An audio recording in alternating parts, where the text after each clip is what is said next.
My choice is always onion dosa. Vegetable dosa.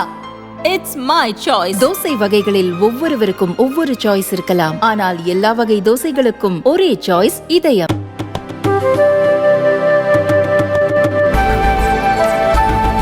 NEET தேர்வில் நடந்த முறைகேட்டால் சுமார் 24 லட்சம் மாணவர்கள் பாதிக்கப்பட்டிருப்பதாகவும் அது குறித்து மக்களவையில் குரல் எழுப்பப் போவதாகவும் காங்கிரஸ் முன்னாள் தலைவர் ராகுல் காந்தி தெரிவித்துள்ளார். அவர் வெளியிட்டுள்ள பதிவில் நீட் தேர்வில் நடந்த முறைகேட்டால் 24 லட்சத்திற்கும் மேற்பட்ட மாணவர்கள் மற்றும் அவர்களது குடும்பங்களின் வாழ்வு சீர்குலைந்துள்ளது.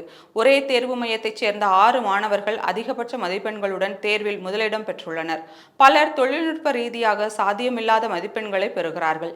ஆனால் வினாத்தாள் கசிந்ததை அரசு தொடர்ந்து மறுத்து வருகிறது. நாட்டின் அனைத்து மாணவர்களுக்கும் நான் பாராளுமன்றத்தில் உங்கள் குரலாக மாறுவேன் என்றும் உங்கள் எதிர்காலம் தொடர்பான பிரச்சனைகளை வலுவாக எழுப்புவேன் என்றும் உறுதியளிக்கிறேன். இந்தி கூட்டணி மீது நம்பிக்கை வைத்துள்ள இளைஞர்கள் குரலை நசுக்க விடமாட்டோம் என்று உறுதியளித்துள்ளார்.